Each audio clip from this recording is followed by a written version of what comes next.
Olá pessoas, tudo bem com vocês? Meu nome é Edmilson e essa aqui é uma quarta aula, uma segunda parte de uma quarta aula de um curso de Psicologia e Educação, onde a gente vai falar um pouco sobre educação emocional nas escolas, ok?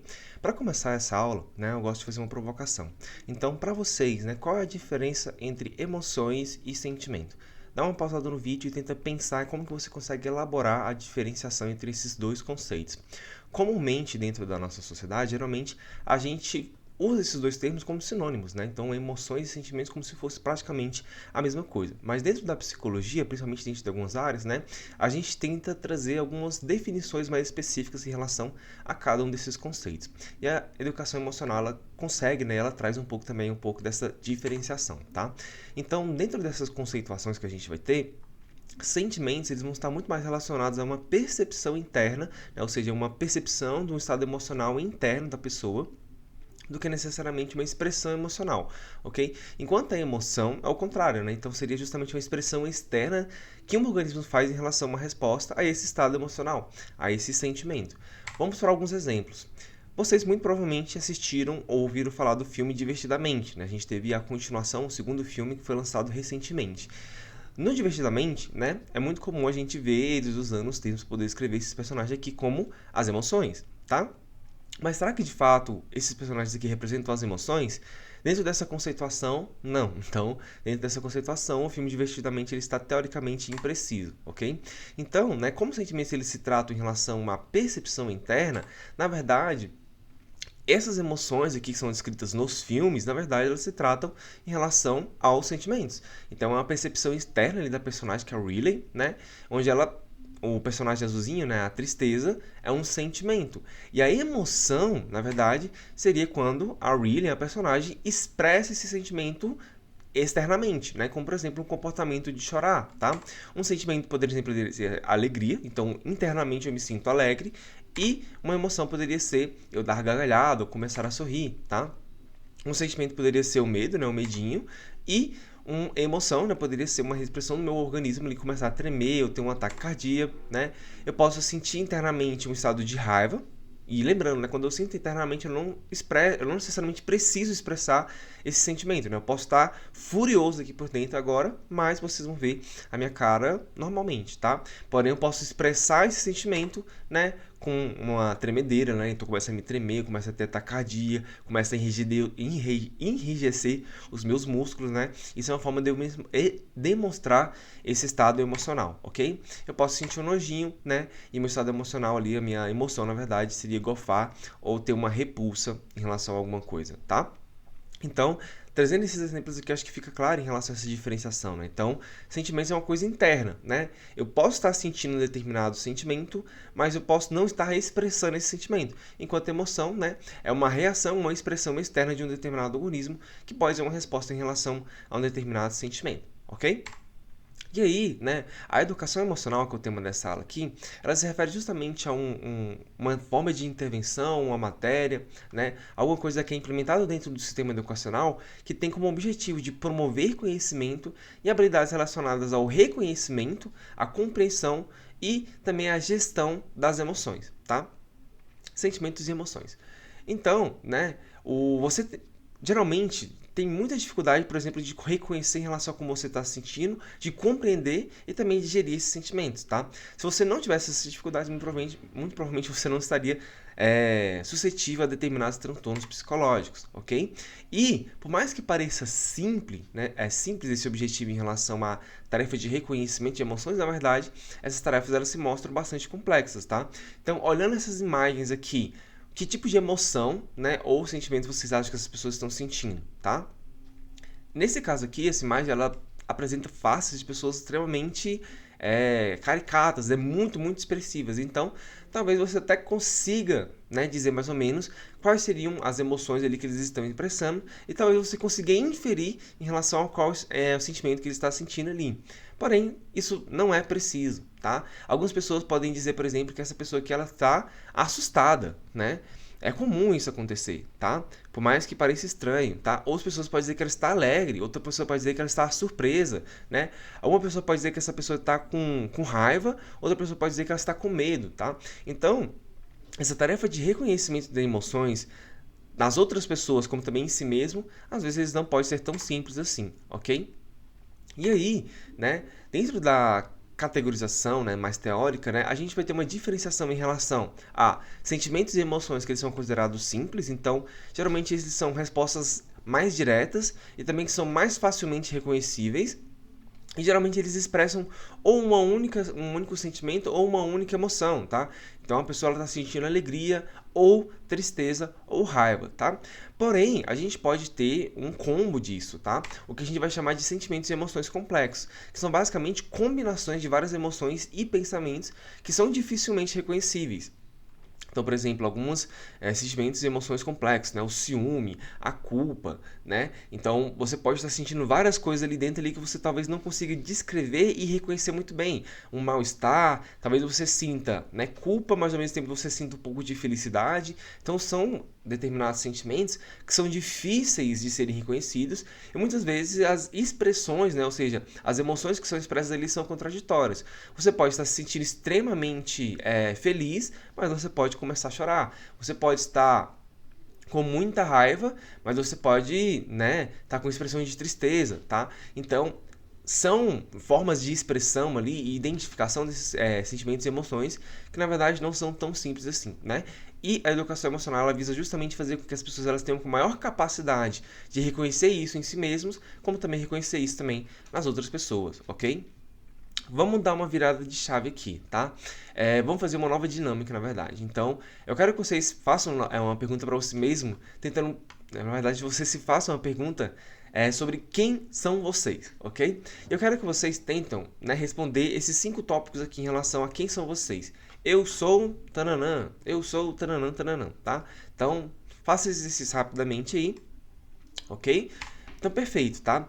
Vocês podem ter apresentado infinitas respostas diferentes, tá? Mas, por exemplo, você pode ter respondido, por exemplo, que eu sou inteligente, eu sou alto ou baixo, eu sou uma pessoa cristã, eu sou uma pessoa ateu, eu sou brasileiro, eu sou argentino, eu sou chileno, eu sou português, tá? Eu sou triste, eu sou feliz. Então, você utilizou determinadas palavras, ou melhor, determinados conceitos, para poder expressar, né, uma ideia que você tem sobre você mesmo, tá? E essas ideias, né, elas podem passar diferentes concepções em relação a essa personificação em relação ao que você entende com você mesmo, tá? Então, quando você diz que você é inteligente, você está indicando a sua percepção sobre a sua competência do ponto de vista em alguma habilidade que você tem, né? Pode ser em matemática, história, física, português, algum conteúdo específico, tá? Ou porque você tem um alto raciocínio lógico ou coisa do tipo. Quando você fala que você é alto ou baixo, você está descrevendo uma característica física. Quando você está descrevendo que você é cristão ou ateu, você está dizendo seu alinhamento moral, religioso ou seu estilo de vida, tá? Quando você descreve como brasileiro, você está falando em relação à cultura do local onde você vive, né, a sua nacionalidade.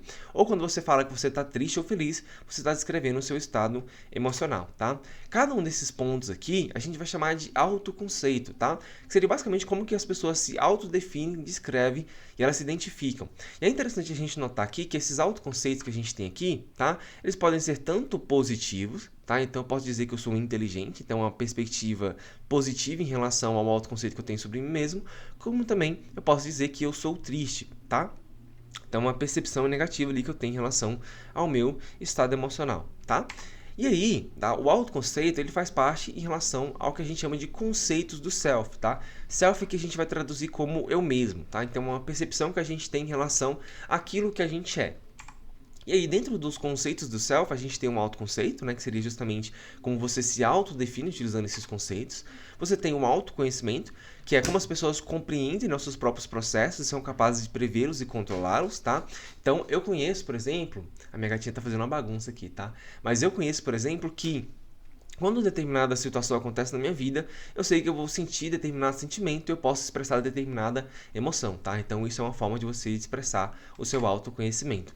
Você tem a autoestima, né, que seria como você se percebe e se sente em relação a si mesmo. Então, eu me sinto bem em relação a mim mesmo, eu me sinto péssimo em relação a mim mesmo. Eu não gosto da pessoa que eu sou, tá? Lembrando aqui que pode variar em relação a uma autoestima positiva ou negativa, tá? E também tem aquilo que a gente chama de self social, tá? Tem aquilo que a gente chama de self-social, que é basicamente como as pessoas apresentam a si mesmas para as outras pessoas em diferentes contextos e situações, ok? Então, aqui na frente das câmeras, eu estou apresentando um self para vocês, que não necessariamente condiz com aquilo que eu sou no meu dia a dia, né? Como eu me expresso para minha família, para meus amigos, para as pessoas que são mais próximas a mim. Talvez eu esteja desempenhando um papel aqui que não necessariamente seja o papel que eu desempenho quando eu estou sendo mais legítimo, né, em relação à minha personalidade de fato, tá? Então, pode ser, né, que esse selfie ele seja um selfie que eu apresento para outras pessoas em determinadas situações. Isso é o que a gente vai chamar de selfie social, ok? E aí, a gente pode pensar em relação a como que esse selfie ele é construído, tá? Então a gente vai pegar alguns conceitos aqui em relação à psicologia social, onde a gente vai entender um pouco mais em relação a como que isso pode estar relacionado ali, tá? Então, um outro conceito, ele pode estar muito relacionado em relação a essa identidade social que a gente tem, tá? Então, aquilo que nós identificamos e que são fundantes em relação à nossa personalidade, ok? O autoconhecimento ele pode estar relacionado em relação à minha formação social, né? Então, um processo de desenvolvimento no qual a gente aprende sobre nós mesmos e também em relação ao mundo, certo? A autoestima, ela vai estar muito associada em relação ao que a gente chama de comparação social. Então, como a gente observa as pessoas à nossa volta para estabelecer os parâmetros sobre o nosso próprio comportamento. Então, eu observo uma outra pessoa e eu determino, né, se aquela pessoa é bonita ou ela é feia, ela é inteligente, ela não é inteligente, tá? E eu comparo o comportamento dessas outras pessoas comigo mesmo para poder ter um parâmetro ali em relação a se eu vou me achar, por exemplo, bonito ou feio, se eu vou me achar inteligente ou não inteligente, porque aquela pessoa ela pode ser muito mais inteligente do que eu, o que vai fazer basicamente o que a minha comparação faça com que minha autoestima abaixe e eu tenha uma percepção mais negativa em relação à minha capacidade de inteligência. E o nosso self social, né, ele vai estar relacionado ali ao que a gente chama dos papéis sociais, né, que seria basicamente as implicações dos locais e situações em que fazemos parte e como o nosso comportamento varia de situação para situação, tá? Um exemplo de papel social seria basicamente seria praticamente, né, por exemplo, um papel de um professor, tá? Então, o professor, ele precisa ser uma pessoa que... Ele pode desempenhar um papel ali de uma pessoa mais gentil, empática, né? Mais divertida, ou uma pessoa mais sisuda, uma pessoa mais séria ali durante a sala de aula. Então, ele pode interpretar diferentes papéis, né? Para poder desempenhar aquela profissão que ele está desempenhando, ok?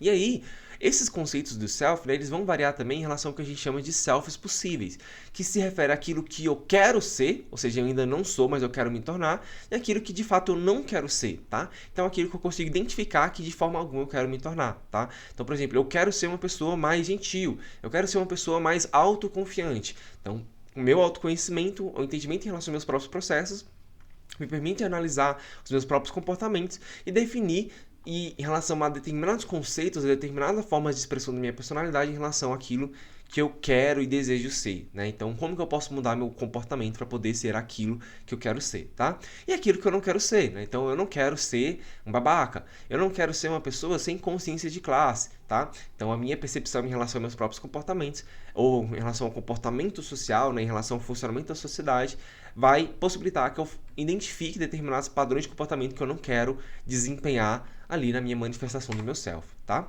E também, né, esse self, né, esses conceitos do self, eles vão variar em relação a situações de sucesso ou fracasso, tá? Então, vamos voltar em relação o papel social do professor, tá? Então, digamos que o professor, né, ele decida desempenhar um papel ali, no qual ele vai ser um professor super brincalhão, né, no qual ele vai ser uma pessoa extremamente empática, extremamente divertida, vai tentar fazer piada, vai tentar se comunicar de forma mais amigável ali com seus alunos para tentar criar um pouco mais de conexão e ter um pouco mais de sucesso ali na sua prática, ok? Essa situação ela pode dar muito certo, então os alunos vão adorar aquele professor, vão começar a prestar mais atenção na aula, vão participar mais, né? E consequentemente vão ter um melhor desempenho nas avaliações, ou pode ser um fracasso, no qual aquele professor ele vai ser levado como um professor não sério, os alunos não vão respeitar aquele professor e não vão prestar atenção na sua aula, tá? Então, a depender desse feedback que esse professor vai receber em relação à sala de aula, né, ele pode mudar em relação a como que ele vai manifestar esse papel social e como que ele vai definir esse self social dele, tá? Se ele tiver sucesso, então ele vai manter esse determinado comportamento. Se ele tiver fracasso, ele pode mudar e pode se tornar uma pessoa mais sisuda ali durante as suas aulas, certo? E aí, esses conceitos do self aqui, eles ajudam a gente a entender diversos aspectos em relação à construção da nossa personalidade, tá?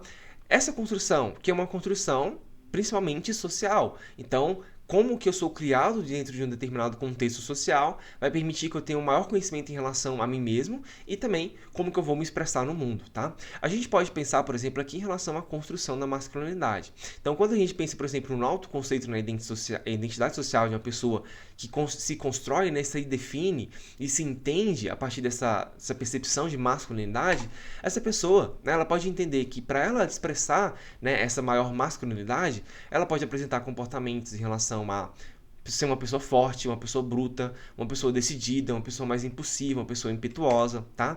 O autoconhecimento dessa pessoa, ela pode estar relacionado em relação a como que essa pessoa entende que uma pessoa masculina deve se comportar dentro de uma sociedade, tá? Então, o homem, né, masculino é aquele homem que sustenta, aquele homem que não leva desaforo, aquele homem decidido. A autoestima dessa pessoa pode se basear em relação à ideia de que, para ser uma pessoa com uma alta masculinidade, né, ele tem que ser um homem pegador, um homem de sucesso, um homem rico, um homem não emotivo. E o status social dessa pessoa, né, vai se basear ali em relação à ideia de que essa masculinidade ela vai estar associada em relação à pessoa que é provedora, uma pessoa que é trabalhadora, pai, esposo, marido, ok? Qual é o problema disso aqui, tá? Basicamente, a gente está descrevendo aqui uma construção, né, de uma personalidade ou de uma ideia de uma masculinidade que ela é corrompida, ok? Então vamos pensar uma criança se baseando nesses conceitos para poder construir a sua própria identidade, a sua própria percepção do self, né? Será que ele vai conseguir se tornar um adulto funcional futuramente, tá? A educação emocional vai ajudar essa criança a desconstruir um pouco esses conceitos, o que pode evitar, né, coisas como essa daqui, tá? Então, que são notícias muito comuns que tem dentro da nossa sociedade em relação a situações de violência e situações de negligência, digamos assim, né? Onde os homens, desempenhando esse papel em relação à ideia que eles construíram em relação à masculinidade, eles têm comportamentos disfuncionais, comportamentos que são lesivos para seus companheiros, né? Seus amigos, suas companheiras, sua família, tá? Então esse homem ele pode ser agressivo, ele pode ser violento, né? Ele pode ser aquele tipo de homem que, dentro de uma situação social, né, com o mínimo de provocação, ele vai querer brigar com aquela pessoa, o que pode fazer com que, né, tenha uma briga que já não é uma coisa legal, pode ocasionar a minha morte, né, e que descreve basicamente essas notícias que eu estou apresentando aqui para vocês na tela, tá? Então, essa construção dessa masculinidade, se ela não for bem feita desde o momento da infância dessa pessoa, pode fazer com que essa pessoa se torne um adulto disfuncional no futuro, ok? E aí, um dos principais objetivos da educação emocional é justamente desenvolver uma inteligência emocional, né? Que seria justamente uma capacidade do indivíduo de identificar, de expressar emoções de forma saudável, de lidar com o estresse, de regular as emoções negativas e de construir relações interpessoais mais equilibradas, tá? A inteligência emocional, né, ela é muito descrita aqui por esse autor chamado de Goleman, tá? Onde ele vai se basear muito em relação a essa teoria do self para poder trazer também os conceitos relacionados à inteligência emocional, tá? Então, dentro da inteligência emocional, a gente vai ter a autoconsciência, né, que seria a compreensão do sujeito em relação às suas próprias emoções, possibilidades, limites, valores e motivações. A autogestão, que seria a capacidade de gerenciamento das suas próprias emoções, né, a partir de um diálogo interno ali e para ter uma clareza mental em relação ao que está acontecendo consigo mesmo.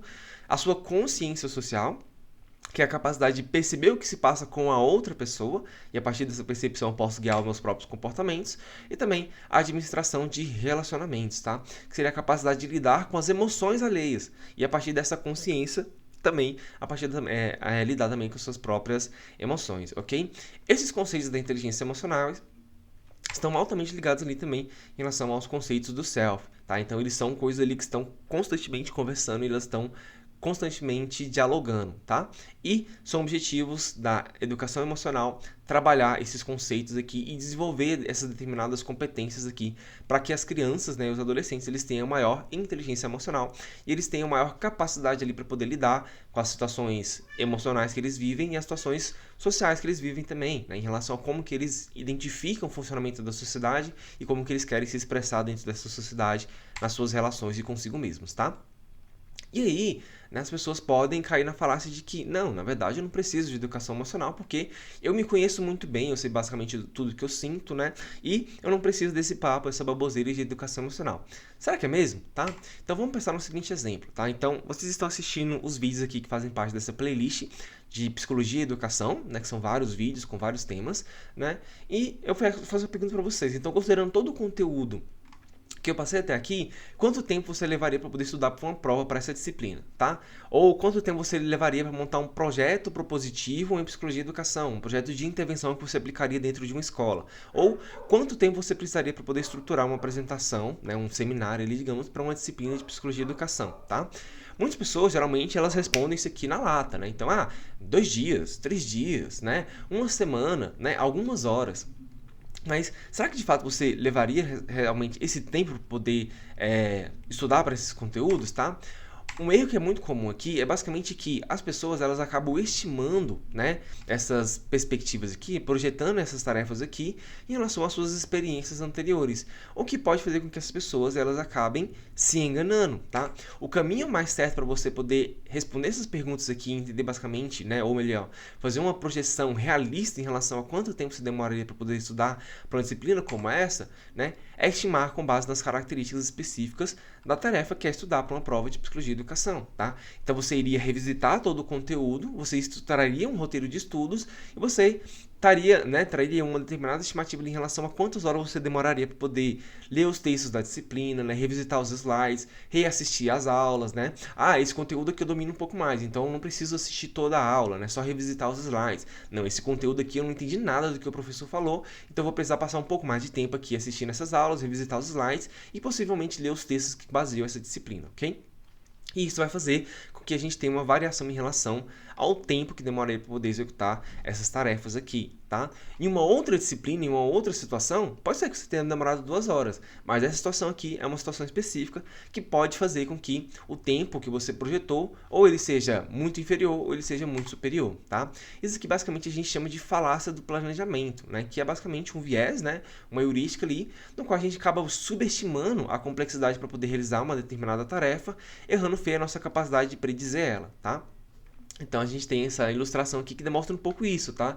Então o seu plano para poder estudar para essa prova é você seguir esse caminho aqui, né? Não tem nenhum percurso, não tem um obstáculo ali, tá? Mas na realidade, para você poder estudar para essa prova, talvez você tenha vários outros desafios lá. Não só em relação à complexidade da tarefa em si, mas também em relação a imprevistos que podem acontecer, né? Então, você separa 1 hora para poder estudar para aquela prova, mas naquela hora lá, chega uma encomenda para você na sua casa, você tem que receber. Aí você já quebra aquele momento, você vai gastar não 1 hora, mas 1h30, tá? Ou melhor, né? O seu gato vomitou, você precisa levar ele para o veterinário, né? Então, a complexidade para poder executar essa tarefa aqui, né? Ela vai depender não só da complexidade da tarefa também, mas também de vários empecilhos, né? E obstáculos imprevistos que podem acontecer no caminho, que podem fazer com que essa tarefa ela seja muito mais difícil de ser executada do que a gente inicialmente projetava quando a gente imaginou, quando a gente ia executar elas, ok? E aí, né, um outro ponto aqui também que seria interessante a gente pensar e refletir um pouco em relação à educação emocional, em relação à autoestima, tá? Você tem uma boa autoestima? Basicamente, pessoas que têm uma boa autoestima são pessoas que têm, do ponto de vista de associação, de correlação, uma menor probabilidade de desenvolver depressão, transtornos alimentares, né, ansiedade, e eles vão ter uma maior capacidade de socialização. Ou seja, eu tenho uma percepção, uma construção de self positiva em relação a mim, né, então eu consigo me descrever com conceitos positivos, e isso vai ser um fator protetivo ali para mim, né? A gente tem vários estudos que demonstram isso em relação a determinados transtornos psiquiátricos. Não só isso também, como estudos demonstram que a construção de uma boa autoestima, né, tem sido associado em relação a maior possibilidade de sucesso, tanto pessoal quanto profissional. Enquanto o contrário, né, de pessoas que têm uma baixa autoestima, geralmente são pessoas que têm maior vulnerabilidade ali para casos de depressão, de transtornos alimentares, ansiedade, e vão ter uma baixa capacidade ali de socialização, o que consequentemente pode influenciar em relação ao seu sucesso pessoal e também ao seu sucesso profissional, tá? Então a pessoa ela vai começar a ter crenças disfuncionais em relação a si mesma, tá? Então eu não mereço ou melhor, eu mereço tudo de ruim porque porque sou ruim demais, né? Tá escrito errado aqui, tá? Ou eu não sou bonita nem inteligente, as pessoas me odeiam, né? Eu não posso entrar no relacionamento, eu não posso ter amizades, tá? O que vai entrar muito no conceito ali da terapia cognitivo-comportamental em relação a crenças disfuncionais. Significa necessariamente que pessoas que têm uma baixa autoestima vão ter depressão, ansiedade? Não necessariamente, tá? A gente tem aspectos ali que são multifatoriais e que também vão depender muito da história de vida de cada pessoa, tá? Então, os traumas que essa pessoa viveu, se a pessoa passou por abusos, situações de negligência e pobreza, tá? Tudo isso junto aqui pode influenciar em relação essa pessoa vai ter um sucesso pessoal ou profissional ou não, ou se ela vai desenvolver um determinado transtorno psiquiátrico ou não, tá? Mas o que eu quero dizer aqui é basicamente o seguinte, que basicamente quando as pessoas elas geralmente têm uma autoestima boa ou negativa, né? Isso vai influenciar em relação à percepção, oh meu Deus do céu, a percepção subjetiva que ela tem em relação à sua própria autoeficácia e também ao seu autoconceito, que pode estar associado ali em relação ao que a gente chama de viés de confirmação, tá?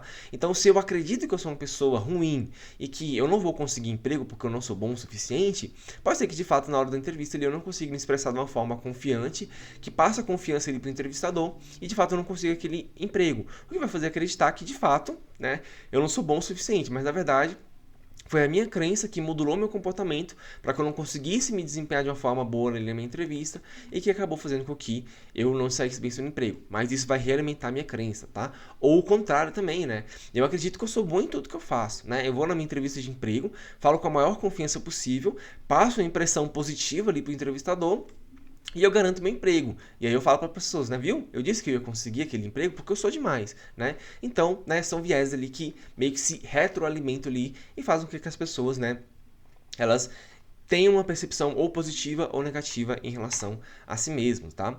Vamos pensar um exemplo aqui, tá? Então aqui, esse rapaz aqui é o Gustavo Viana, tá? Ele é muito famoso no TikTok, onde ele faz vídeos resolvendo algumas questões de matemática, né? De Enem, de concurso público, etc. E ele é um rapaz que tem altas habilidades ali em matemática, tá? Eu acho que eu posso dizer isso com tranquilidade, assim, que ele tem altas habilidades, né, em raciocínio matemático e resolução de problemas matemáticos, ok? Então, né, ele é uma pessoa considerada que é uma pessoa boa em matemática, tá? Não sei se ele, né, essas altas habilidades foram desenvolvidas ou ele já nasceu ali com uma predisposição a ter um bom raciocínio matemático, tá? Mas vamos considerar aqui que ele é uma boa pessoa em matemática. Como ele é uma boa pessoa em matemática, né, toda vez que ele vai para a escola e ele vai fazer uma prova de matemática, ou participar das aulas, fazer um teste, etc., ele tira notas boas em matemática, né? Isso faz com que esse rapaz ele receba elogios pelo seu desempenho em matemática, seja dos professores, seja dos coordenadores ou membros da escola, seja da sua própria família, ok? E isso vai reforçar, né, o autoconceito que ele tem e a sua percepção de autoeficácia de ser bom em matemática, né? Então, se todo mundo está dizendo que eu sou bom em matemática, é porque eu sou bom em matemática, né? Então, quando eu vejo uma questão difícil, não significa que eu vou me desanimar ou pensar negativamente que eu não vou conseguir responder aquela questão. Não, eu sou uma boa pessoa, sou uma pessoa boa em matemática e eu vou conseguir responder isso aqui fácil, como tirar doce da boca de criança, tá? Que é uma fala aqui do Gustavo Viana. Se vocês não conhecem esse rapaz, procurem no TikTok porque os vídeos dele são bem legais, ok? Então tá aí, né? O segredo pra gente ter um futuro de sucesso para nossas crianças é fazer com que eles acreditem que elas são boas, né? Isso vai fazer com que eles tenham um viés de confirmação e eles vão apresentar comportamentos que vão ser bons, né? Será? Né? A gente tem alguns estudos que testou isso, né? Então, alguns professores testaram ali, né? Então, estudantes para poder fazer com que eles acreditassem que eles eram pessoas muito boas em matemáticas, né? Então, a professora dizia para os seus alunos, né? Então vocês são muito bons em matemáticas, tenham confiança em si, que vai dar tudo certo, tá? Quando a professora passava um teste ou uma prova, né, o que aconteceu foi que todo mundo acabou ficando de recuperação, tá? Ué, Edmilson, mas isso não é contra aquilo que você estava dizendo, né? De que se você acredita que você é bom, seu desempenho ele vai ser bom também, né? Mais ou menos, porque na verdade o que aconteceu aqui é que as crianças que passaram por essa pesquisa, elas começaram a acreditar que, ok, se eu sou bom em matemática, então eu não preciso estudar. E o desempenho dessas pessoas acabaram sendo inferiores ali, tá? Então, essa questão em relação à autoestima e à autoeficácia é uma questão muito sensível, ok? Então, aqui, essa pesquisa aqui que foi realizada aqui em 2007, a gente tem esse delineamento, né? Então, no primeiro teste, a gente tem os estudantes, tá? E depois, os estudantes eles passaram por feedbacks, né, em relação ao seu desempenho, onde o grupo SE aqui, né, eles foram forçados a acreditar ali que eles tinham um desempenho muito bom, né, que eles eram muito bons, que eles eram geniais e que eles não precisariam estudar para poder fazer aquela prova, tá? Depois, né, de todo o semestre, eles fizeram uma avaliação final daqueles estudantes. E o que eles encontraram basicamente aqui? Os estudantes do grupo controle, ou seja, que não foram influenciados a terem crenças positivas em relação ao seu próprio desempenho, Eles basicamente tiveram o mesmo desempenho ali, a nota média, né? Então, 60 pontos para cima ali. Enquanto os estudantes ali que, mesmo que eles tinham uma nota um pouco inferior aqui, eles foram acreditados que eles eram muito bons em matemáticas, né? Eles acabaram tendo um desempenho muito inferior ali, tá? O que essa pesquisa mostra pra gente, tá? Que basicamente, quando a gente vai dar um feedback pra uma pessoa, esses feedbacks eles precisam ser verdadeiros, ou seja, a gente precisa passar confiabilidade em relação ao feedback que a gente tem, mas não só isso também, como eles precisam ser específicos, tá? Então, olha, você tem boas habilidades em matemáticas para esse determinado de operação matemática aqui, mas esse tipo de operação matemática aqui, e aqui, e aqui, você não é bom e você precisa estudar mais, tá? Então, isso traz com que a pessoa tenha uma maior percepção em relação ao seu próprio desempenho e ele consiga melhorar o seu desempenho de uma forma realista, ok? Então, essa autoeficácia aqui que é construída entre os estudantes, ela precisa ser alinhada com a realidade, tá? E a educação emocional não quer fazer com que as pessoas elas se sintam bem simplesmente de uma forma positiva ao extremo, né? Mas sim que essas pessoas elas tenham uma consciência em relação aos seus próprios comportamentos, seus próprios limites e também em relação às suas próprias potencialidades, certo? E aí, né, a gente tem alguns estudos aqui que demonstram um pouco também desse efeito em relação à autoestima, tá? Então, a autoestima, geralmente, ela está associada em relação a questões em relação a comportamento narcísico e também questões relacionadas à agressividade. Então, pessoas que têm um baixo nível de narcisismo, geralmente, eles vão estar associados em relação a um baixo nível de agressão, o que, consequentemente, também vai fazer que eles tenham uma baixa autoestima, ok? Quando a gente vai olhar para pessoas que têm um alto narcisismo, tá? Esses comportamentos agressivos eles começam a aumentar, ou seja, quanto mais você acredita que você é superior às outras pessoas, por exemplo, ou que você não tem importância em relação às pessoas, né? O seu nível de agressão, ou melhor, o seu nível de empatia social, esse nível ele diminui, tá? E a agressão aumenta. E pessoas que têm uma alta autoestima, geralmente têm esse efeito muito mais potencializado, né? Então, esses níveis de agressividade eles sobem lá em cima. Então, subir a autoestima de uma pessoa de forma irrealista, na verdade, pode fazer com que alguns comportamentos problemáticos comecem a surgir nessas pessoas, certo? E aí a gente tem uma série de estudos que mostram em relação a como que essa autoestima ela pode ser influenciada, tá? Então a gente tem um conceito dentro da psicologia social, né, que é muito importante, que é a comparação social, que é basicamente como a gente observa as pessoas à nossa volta para poder estabelecer determinados comportamentos sobre o nosso próprio comportamento, certo? E aí a gente pode pensar em relação à figura da Barbie, tá? Então, recentemente, né, já faz alguns anos a gente teve o filme da Barbie, né? Mas a Barbie é uma boneca que existe há muitos e muitos anos e geralmente é uma boneca que é muito comum de ser associada ali em relação a brinquedos dados para as meninas, tá? E uma pergunta que a gente pode pensar, né, é se essa figura dessa boneca da Barbie aqui, ela pode prejudicar a autoimagem e, consequentemente, a autoestima dessas meninas, ok? Por que a gente pode se perguntar isso? Basicamente porque essa boneca da Barbie, né, ela representa determinados padrões de belezas, né? E esse padrão de beleza não é só um padrão de beleza, né, que as meninas vão achar bonitos, mas é um padrão de beleza que ele é socialmente estabelecido, né? Então, socialmente, a gente vai dizer que a boneca da Barbie é uma menina bonita, né? Ela representa uma mulher bonita, ok? Porém, ao mesmo tempo, esse padrão de beleza que é estabelecido aqui pelas bonecas da Barbie, muitas vezes ele é um padrão de beleza inalcançável, né? Então, a mulher que ela tem uma estrutura extremamente fina, os quadris meio largos, né? Olhos azuis, loira, né? Alta, magra, etc. Então, será que essa construção em relação ao que seria uma pessoa bonita, né, estabelecida aqui dentro das bonecas da Barbie, poderia prejudicar a autoimagem e a autoestima dessas crianças? A gente teve um estudo que teve o objetivo de investigar isso. Para isso, basicamente eles separaram 3 grupos de meninas, tá? Então, um grupo de meninas, elas viram uma história no qual a personagem ela ia para uma festa de aniversário, né? E ela precisava se arrumar para poder ir para essa festa de aniversário, tá? O grupo 1 viu essa história, né? Com algumas ilustrações ali com a boneca da Barbie, tá? Um outro grupo, eles viram a mesma história, só que as ilustrações eram feitas por uma boneca que era muito parecida com a Barbie, mas ela tinha padrões corporais mais realistas, tá? Então era um corpo mais realista, né? Não com aquela cintura extremamente fina, uma boneca que não necessariamente era extremamente magra, etc. Ok? E por fim, um grupo aqui, né, seria um grupo mais controle, que viu a mesma história, só que com as ilustrações em relação à vitrine da loja no qual a personagem foi lá comprar suas roupas para poder ir para essa festa de aniversário. Qual foi o resultado dessa pesquisa? Basicamente, o grupo das meninas que viram essa história com as ilustrações da Barbie, elas tiveram uma menor né, autoestima e tiveram uma influência muito negativa em relação à sua autoimagem, né, que foi avaliada ali por meio de questionários e entrevistas. Enquanto o grupo 2, né, que viu as ilustrações com a boneca da Amy, e o grupo 3, que viu as ilustrações ali das roupas das lojas, né, realmente não teve tanta influência em relação à sua autoimagem, tá? Ou que, consequentemente, não influenciou, assim, a sua autoestima, certo?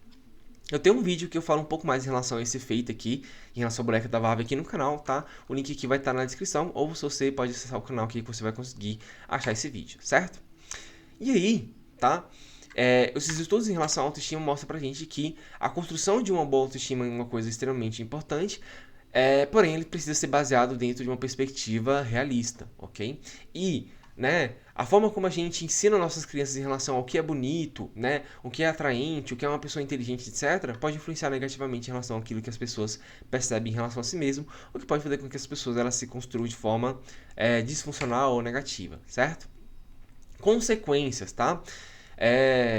Muitas pessoas acreditam, por exemplo, que o fenômeno do suicídio é um fenômeno que acontece principalmente entre adolescentes e adultos, tá?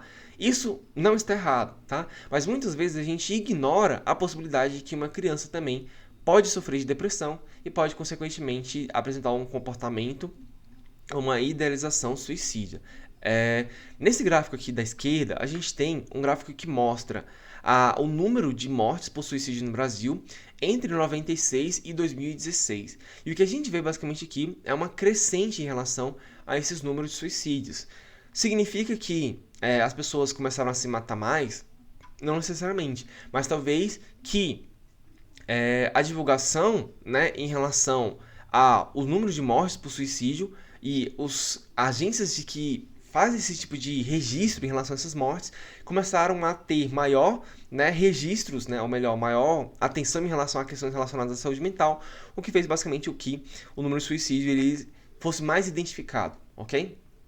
E aqui nesse outro gráfico a gente tem suicídios que aconteceram entre 2011 e 2016, não só cometidos por adolescentes, né, de 15 a 19 anos, que seriam essas barras amarelas, que são a parte mais significativa, mas também por crianças ali entre 10 e 14 anos, tá? Então, embora esses números aqui eles sejam bem menores do que o número de adolescentes, isso aqui também mostra que também crianças podem ter uma construção do ponto de vista emocional, socioemocional, né, disfuncional, né, e isso pode ter consequências gravíssimas ali em relação ao seu desenvolvimento e pode levar essas crianças a cometer um auto-suicídio, né, um auto-extermínio, melhor dizendo. Não só isso também, né, como a educação emocional ela tem uma preocupação muito grande ali em relação às situações de violência no ambiente escolar, tá? Então, por exemplo, casos de bullying.